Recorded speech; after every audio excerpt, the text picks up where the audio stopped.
Bryan in only his second appearance in the ARCA Series, leading him to the line.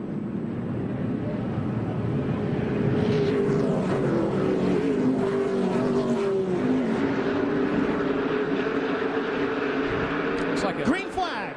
Good start there. Everybody kind of spaced themselves, and so we don't want that to happen again. Big run. Oh, Billy gets him on the outside with a huge run. Dwayne's got a problem. Oh, he does. And that sight sets all kinds of loose in the 43. Wow, Dwayne even either missed a gear or he's running out of fuel or something, because he really burped there on the start and really piled them guys up again. That was unfortunate. And now here comes Dwayne. Yep, he must have missed a gear or something there. Wow, look at him drive right blew down his into the tire. lead. He's gone. Here comes Bryan back to the inside of Reagan and Miller. So Dwayne Bryan finds himself back in the lead. Wow. He takes the white flag with 1 to go. Reagan is in second. Miller's in third. Steve Wallace is in fourth. David Reagan looks to the outside, drives way in deep there, Dwayne, and looks to get a good run down the backstretch. Down the back straightaway. David got a run on him right now. He's got to carry that run down into turn 3, either down to the bottom or he'll really shoot on the outside. He wants to be on the bottom of the racetrack to get the run. Bryan protecting the bottom. Reagan trying to get to the outside. Can't get the job done. Here comes Dwayne Bryan to win his first ARCA RE/MAX Series race at Chicagoland. Wow, spectacular finish here. Bryan takes the win. Reagan is second. Miller is third. Steve Wallace gets fourth. Tim Steele with a great run back to fifth. Davin Seitz got all crossed up on the restart but comes back for sixth. And Mark Gibson is seventh. Billy Venturini blew the right front and crosses the line in eighth after doing just what he needed to do and getting the lead as they took the restart. It looks like the 65 of Bryan had missed a gear on the restart and ends up getting the momentum back and takes the win. He also got into the right rear of Joey Miller, it looked like also there. And you can see the smoke off the tire on the right front of Venturini's car. Wow. What a shame for Billy. Unfortunate. Boy, he drove so well to get himself up in the position. Here's Bryan making his way to victory lane. What a feeling, I tell you. Your second ARCA RE/MAX Series race, that's a tremendous race he's had here today. The car came from Chip Ganassi Racing. They purchased it, brought it here and tested. The Ernie Elliott motor powered him to the win. Here's a quick look at the top 10 while we wait for Dwayne to crawl out of the car. Reagan and Miller, boy, what a day they had, and Steve Wallace the same. Look at from Tim the back Steele. to the front. Tim Steele, good run for him in the top 5. Greg Sachs hangs on for 17th. Frank Kimmel finishing 9th here today. Mark Gibson in the top 10 also. And Joey Miller closes in a little bit in the points chase as that series now moves on to Salem next weekend. Of course, we'll have the season finale at 9:30 p.m. Saturday, October 1st from Talladega, when we will crown the champion. But today, here at the SK Hand Tool 200, it's all about young Dwayne Bryan, his first ARCA RE/MAX Series win in fine fashion here today in Chicagoland.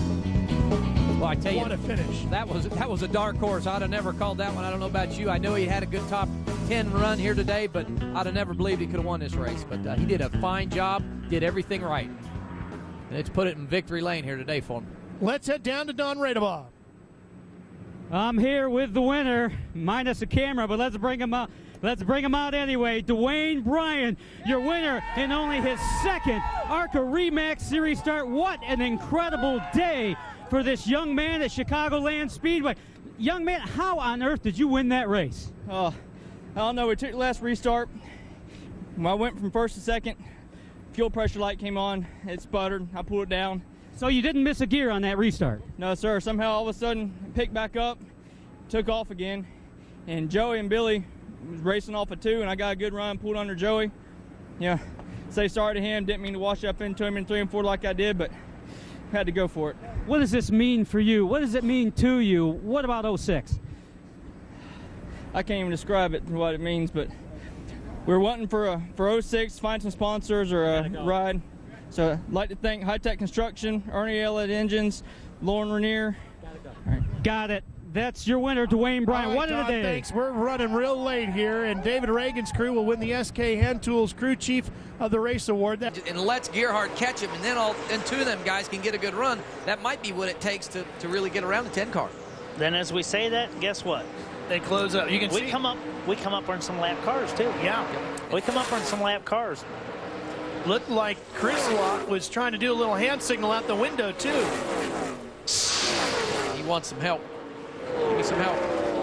Craig Kinzer's girlfriend, Danielle Dubois, a little nervous. Gonna lose a few pounds here today. The laps are clinking down, 3 to go, and here's that traffic, Kenny. So now, if you're Craig Kinzer, you just hope they all stay to the bottom. You can whistle around the top.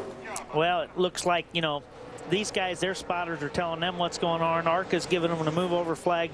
That's what should probably happen, which probably will. Looks like it's going to. But it's still, they just close up more and more all the time. Chris Locke trying to get a bit of a side draft off of some of those slower cars. Look like it. One thing you don't want to do is get too close to one of them slower cars and buff some of that air, and it just seems like sometimes it holds your car back. So you see they get a little bit of separation when they swing around the outside of them guys. Well, that slowed Gerhardt down. Possibly this could help if him and Crocker get a run here. That's really what they need. It's going to take a run to get around them front two. So this could be a big beneficial thing for them two guys. White flag is out. Craig Kinzer with just one more lap at the Talladega Super Speedway. He joined his father earlier this year as a winner of the Knoxville Nationals, the biggest race in sprint car racing. And today, he's on his way to picking up a huge victory in stock car racing, just like his dad did, parking himself in victory lane at the Talladega Super Speedway if he can hang on for another mile or so. You win at Talladega and win the Knoxville Nationals in the same year, I would say that young man has a very bright future in front of him. He definitely comes from good stock. Here he comes through the trial for the final time with Chris Locke, Gerhardt, and Crocker in tow. To the checkered flag, and Craig Kinzer has done it. He has won an ARCA race in his second start, and he has done it at the biggest, fastest speedway on the tour, claiming the checkers at the Food World 300. To do is get him to hustle through victory lane so he can go get on the plane to go to Mechanicsburg and win at the Grove. Well, I talked to some of his crew, and they said if we win the race here today, there's a good chance he won't race tonight. He said, but that's we really hope that he does win, but if he doesn't, he's going to miss his airplane. So I'm sure he'd rather win. Well, when they introduce him up there at the Grove tonight, he'll get a huge round of applause as the winner of the ARCA RE/MAX Series earlier today at Talladega. We'll come back to talk to Craig Kinzer in victory lane at Talladega when Speed returns right after this.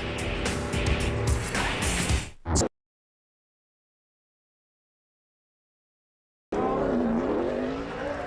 absolutely dominating performance by Craig Kinzer here today in that white number 10. And he does his best donuts on the front stretch here at Talladega. Hey, he really worked for it today, too, guys. You know, he had to go to the back of the pack, work his way back through. He done an amazing job here on the Super Speedway. Now he's got to hurry up and get himself to victory lane. We'll have a happy crew waiting for him. Let's take a look at the results. Chris Locke holds on for second over his teammate Bobby Gerhardt in his 200th career start with ARCA. He ends up in third. Aaron Crocker with a great run in fourth.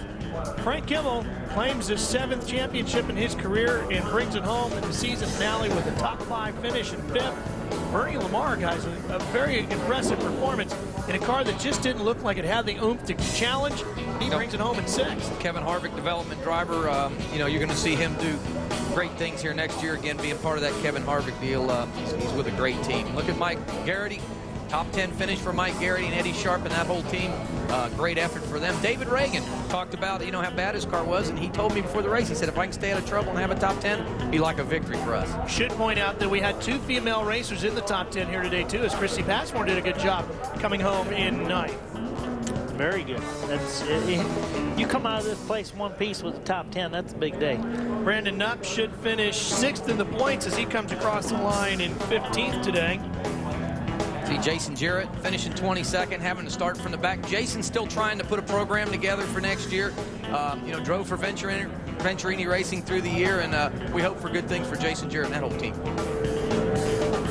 Some of these drivers were caught up in that incident earlier today, including Brack Maggard, Bobby East, Eric Almirola, Joey Miller, Roger Williams, and Brad Smith. And Chad McCumbee finishes 11th. We also should mention Mark Harmon looks like with his 16th place finish, 1 lap down, he should finish in the top 10 in points as well, in 8th in the season finale of the year. All right, Lindsay, what do you got? I have Kyle Krisiloff. Kyle, you finished 2nd, your first time here at Talladega. What does it mean to you to finish that high up? Well, we knew we'd have a good car today, and anything less than a top 5 would have been disappointing.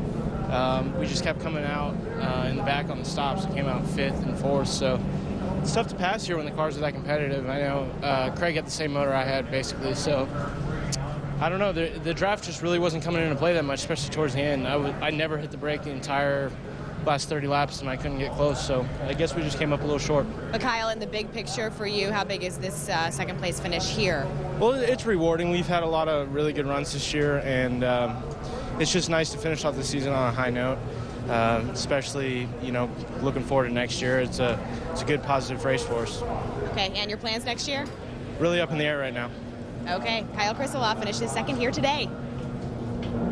Well, if you have your plans up in the air, Kenny, a good 2nd place run in the season finale at a super speedway is a good way to impress some people that might be thinking about you. That's a real good way to nail down your plans, you know, and we'll just have to see what he's able to do with that. Here, Craig's going through ARCA spoiler inspection. If his official gives a thumbs up, so good sign. Met the minimum requirement there. Angle, 65 degrees angle on the spoiler. Aaron Crocker came home in 4th, Bob. She's a real determined race car driver, and it's nice to see her after the race with a big smile on her face. How about that race here today? You happy? Yeah, I'm happy to come away with the top 5, my first super speedway race. I know I learned a lot. Hopefully I got some experience to go to Daytona in the spring. I just thank my team. I thank Out of Value Bumper to Bumper, thank Ray. They just give me a great opportunity, and it was a lot of fun. I congratulate Craig Kinzer on the win, fellow sprint car driver. You got to give him a shout out. But no, I'm pretty content with it. There wasn't really much I could do more than where we finished. It was nice to run with some veterans and just get some drafting experience. Anything you could have done better today now that you can evaluate your performance out there today? I think I did a fairly good job. I stalled the car leaving pit road once. There's room for improvement there, but that was the first time I had done that. But other than that, I don't know. I think I just gained a lot of experience and hopefully can take that to Daytona. Everybody giving Aaron high fives here at the gas pumps. Now to victory lane with Don Radebaugh. Well, thank you, Bob. This young driver out of Bloomington, Indiana, from a very famous racing family, made big-time history at the Knoxville Raceway, winning the Knoxville Nationals earlier in the year. Today, the history books continue with a brand new chapter in the life and times of Craig Kinzer, who can now officially call himself a winner at the Talladega Superspeedway. Have some Gatorade.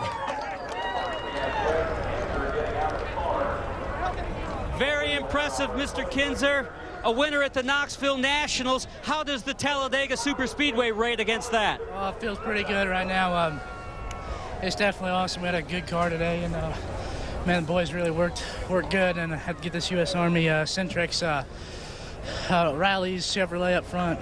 I mean, it feels real good having that dominant of a car. I bet it does. Getting real good at getting those sponsors in. You need that sort of practice. How special is this victory for you, knowing that your father won here in an IROC car a few years back, probably a half dozen or more? Yeah, it definitely feels real good, especially getting another win for Kinzer at Talladega. Yeah, and tell me, how about the learning process today in terms of the draft? Here it comes. Oh, yeah. Keep your feet, Kinzer. You're standing on ice now. This is what they call tap dancing. What'd you learn out there today, young man? Well, actually, when we got penalized and had to go to the tail, we learned real good coming from there. Just got to feel the draft more that way than I did up front, and just really helped. We learned a lot, and we got a win. So. All right, we got this thing going on there here. Are you going to Williams Grove, or are you staying in Talladega to celebrate a win with the ARCA RE Series? I don't know yet. I'll have to call Dad and see what's going on. It's all up to Dad. I guess Dad's still in control, but I tell you what, Craig Kinzer was in control today in only his second ARCA RE Series start. He's a big-time winner at Talladega Super Speedway.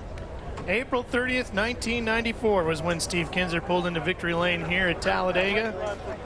And now here's Craig Kinzer doing the same thing almost, what, 10 years later just about. Got to be a good feeling as a father to have your kid come back and win here. Oh, I guarantee you Steve will be pegging the rev limiter when he gets that phone call, hearing that his boy won here at Talladega. And he's going to say, what do you mean you're not coming? Get on that plane and get up here. You got a race car to get into. We might win that one tonight, too. That really helped Chad Blunt, but look at Aaron diving to the bottom of another lapper. Blunt pushing wide through the center of 3 and 4, and she once again closes right up on him. Just when it looks like he's going to get a big gap, she seals it right back up. She does. That car is so good in the center of the corner. She's able to get back into gas where Chad shoves the nose of the race car. Doesn't have quite the downforce, down right into the center right there. That's where she gains all her ground.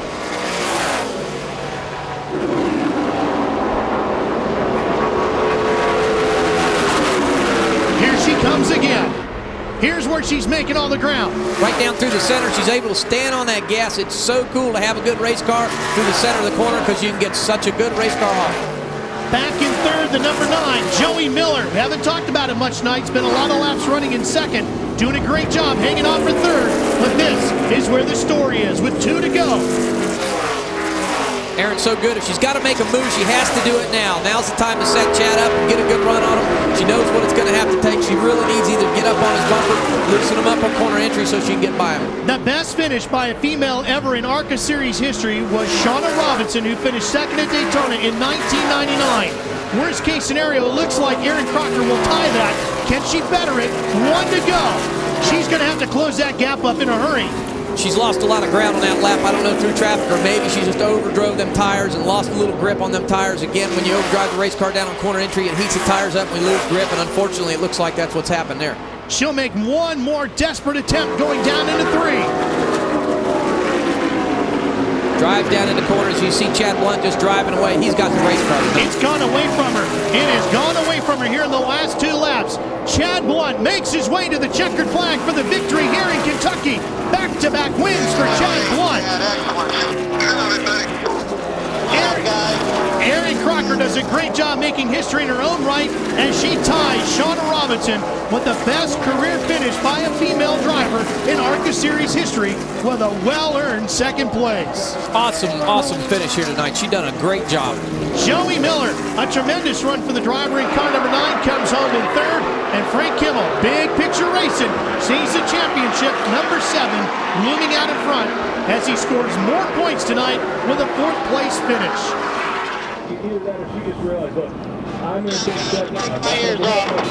What a great run by that young man. We'll talk to him when we come back to Kentucky. Welcome back to Kentucky Speedway. Chad Blunt and crew celebrating here on the start-finish line at Kentucky. All kinds of smoke coming off the back of that number 67. It's been a good year for Chad. 4 wins already, picking up victories at Nashville and then the very next race at Salem Speedway. Then just last week at Kansas Speedway and now at Kentucky. Every time he goes on a winning streak, he goes back-to-back, Don Radebaugh. Let the victory celebration begin. Back-to-back, these guys are on their program. The 4 Travel Motorhomes crew is pumped up. Could you tell? Oh yeah. Let me find that little guy. He's hard to find in the crowd, but we'll pick him out if we can. Good job, Chad Blunt. You were back-to-back at Nashville and Salem, and now back-to-back Kansas and Kentucky Speedway style. Erin Crocker made you earn it. In the end, tell us about the closing laps.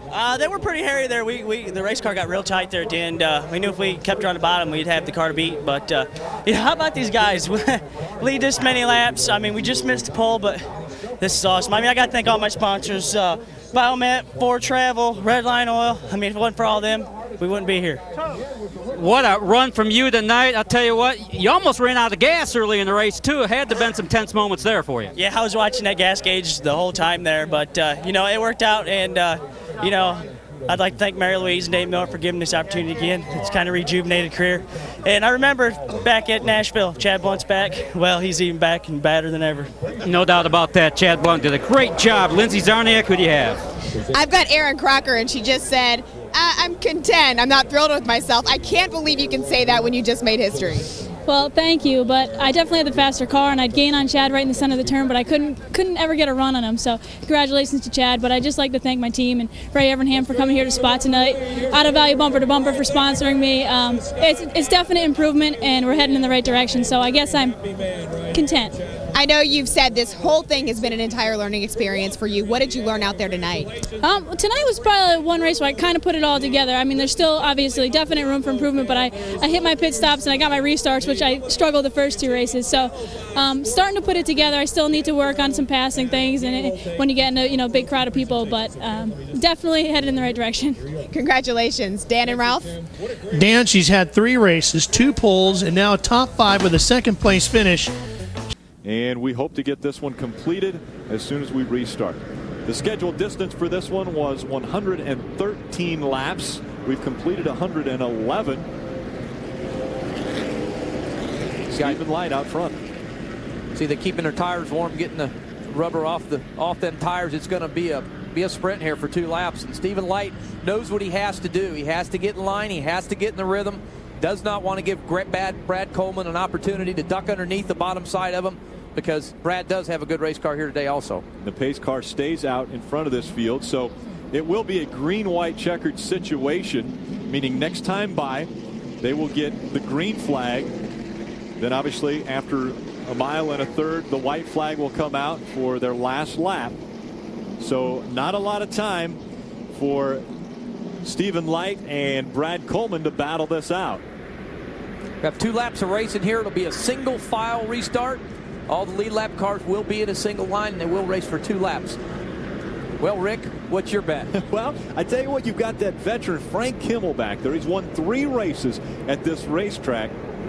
We're taking a look at Dexter Bean, who's come down onto pit road right now, that number 6.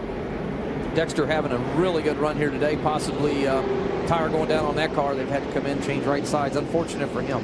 Getting back to the restart, Stephen Light has been very strong. We saw Brad Coleman run extremely strong when he was out in front. Now with just 2 laps to go, you've got 2 young drivers, 2 guys looking for their first ever win in the ARCA RE Series up in front. I'm guessing that they're going to battle as hard as you could possibly battle in racing for 2 laps. I think you're exactly right, and I don't really think Frank Kimmel has anything for these 2 guys. He has not been able to reel it in all day on the clock.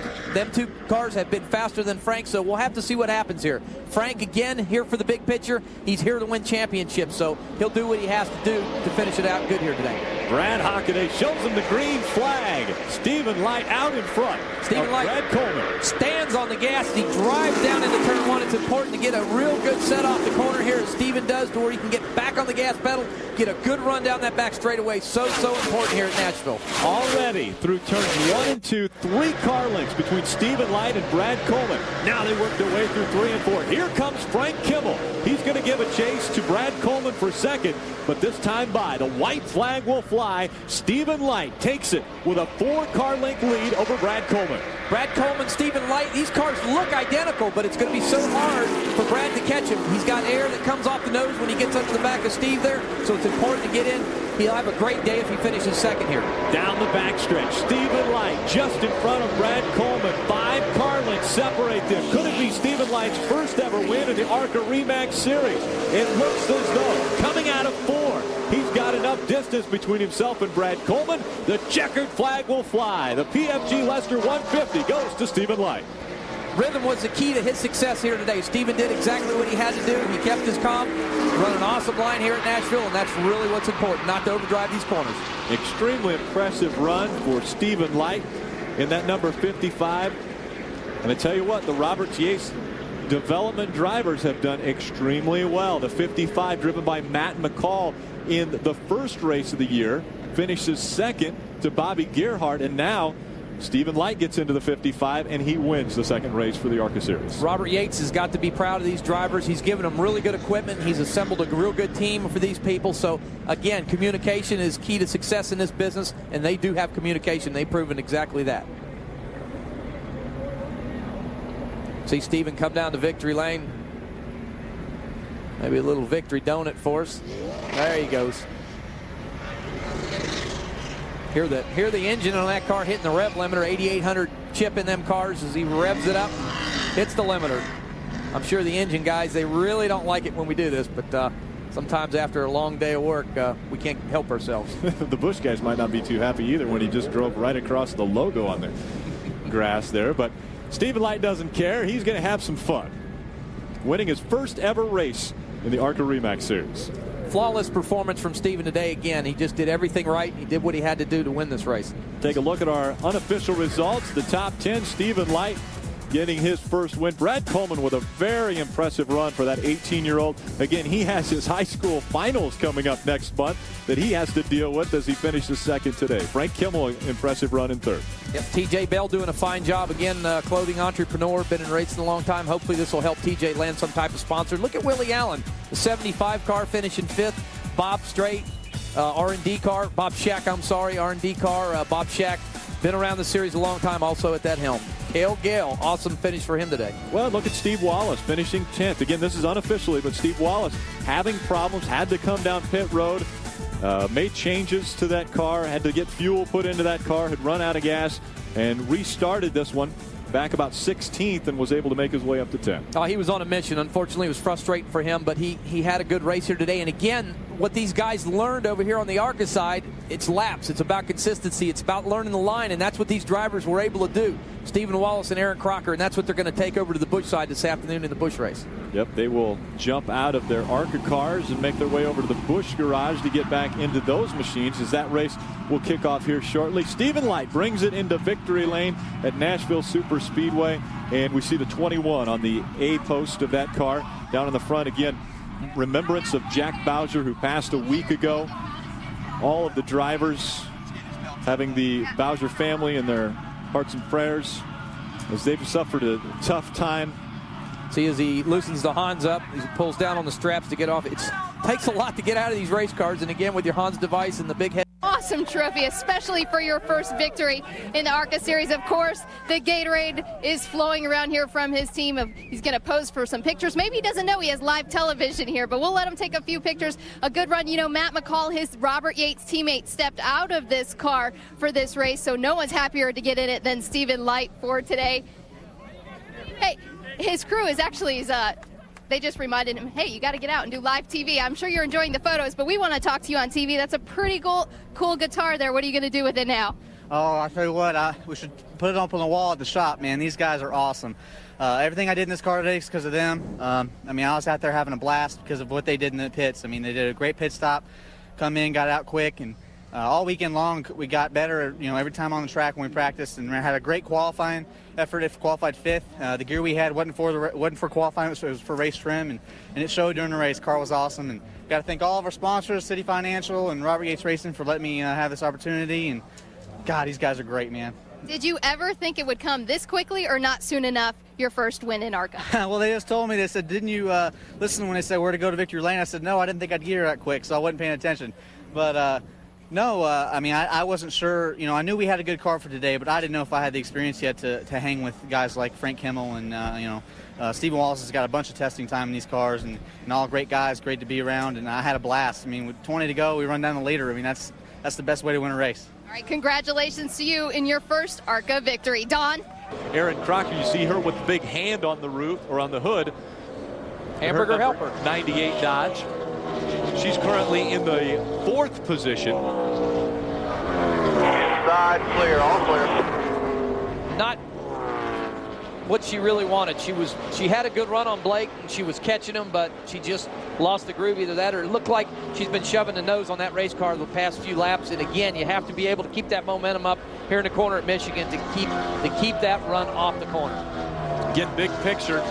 Currently, our points leader coming into this race was the number 5 of Bobby Gerhardt. He's currently being shown in 16th. Second, Frank Kimmel in the point standings is 20th right now. So he is 4 spots behind Bobby Gerhardt. So he will not make up any of the 100 points that he was down coming into this race.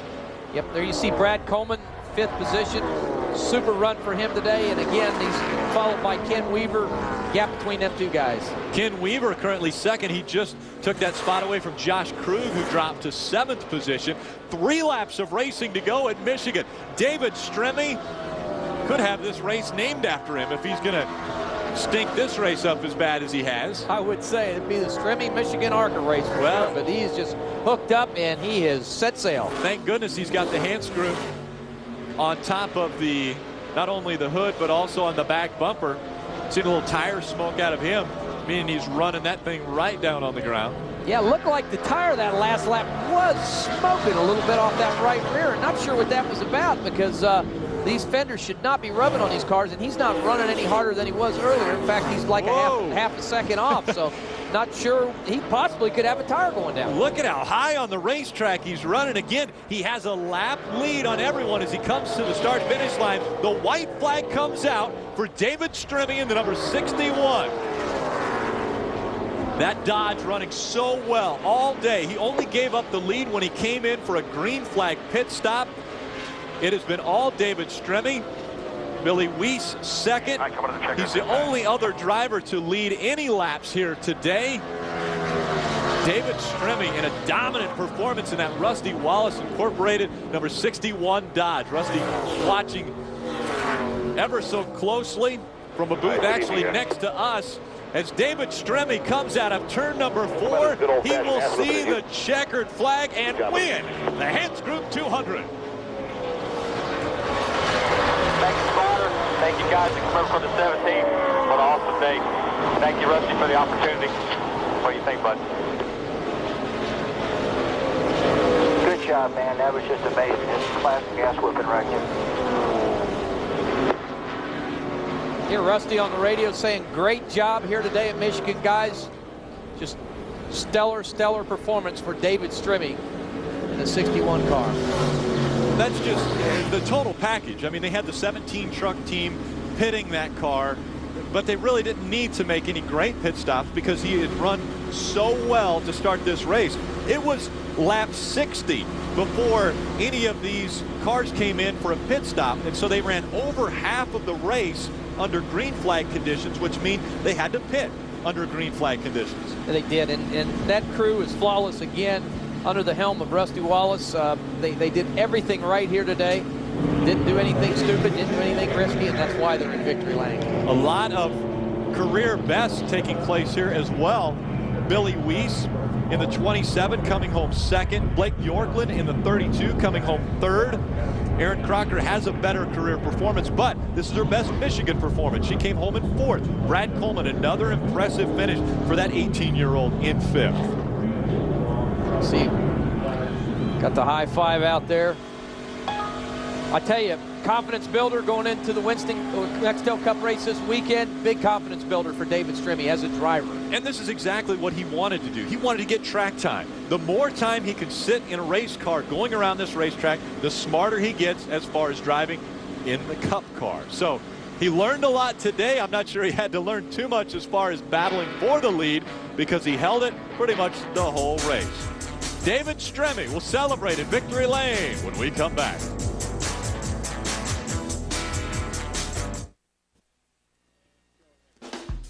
And welcome back to the Hantz Group 200. 6 of the top 10 with career best finishes. David Stremme, his first win in the ARCA RE/MAX Series. Billy Weiss, Blake Bjorklund, Brad Coleman, not a career best. Josh Krug, Scott Lagasse, and Justin Marks, all with career best finishes here in Michigan today. Let's go down to victory lane and Don Radebaugh. Hey, everybody loves a party. This should be a good one. David Stremme on a lap all his own. That may be a Michigan International Speedway record. I know it is in the ARCA RE/MAX Series. Ladies and gentlemen, let me introduce our race winner today, the Hantz Group 200 victor, David Stremme. Congratulations, an outstanding effort. What was it like being on a lap all your own? In fact, you got to pit by yourself on your own lap. Yeah, we concentrated on long runs. You know, the Rusty Wallace Incorporated team did a good job. We wanted to make sure that our tires held on, and it hurt us a little bit qualifying, but the Hantz Group and the new South Lemonade car was pretty good. So wish I could have done this last week, but we could do it here in Michigan. So, you know, I learned a lot for Sunday, and I thank Rusty for giving me an opportunity to do this. You know, David, when Casey Mears came here and won races. His performance in the NASCAR Nextel Cup Series improved dramatically. How about your confidence? Is this going to help? Well, I mean, I definitely, my Lone Star team's doing a great job, and I feel that we're making big improvements there. Hey, man, congratulations, dude. Thanks. Good job, buddy. That's good driving, man. That was Rusty Wall style there. That was a smooth drive right there. Thanks. Wendy Venerini. Hey, Billy Weiss in his first ARCA race. What a lap for you, or what a race for you. You were on almost your own race because you couldn't get past Stremme, but you had to learn a lot in today's race. Yeah, the Kodak Dodge Charger was running awesome today. I can't thank Roger Penske enough for giving me this opportunity to drive this race car. And, we ran as hard as we could. Stremme got so far out in front, and, I kind of made an easy pit stop and lost a lot of time there. And he just got a lap on everybody, and it was just hard to make up from there. But, I can't say enough for my crew and my crew chief, Matt Gimbel, and everybody on this Kodak Dodge team. And, it's amazing, that we come out here at first race and be able to run second. All right, congratulations to you. It's almost like a victory for rookie Billy Weiss. And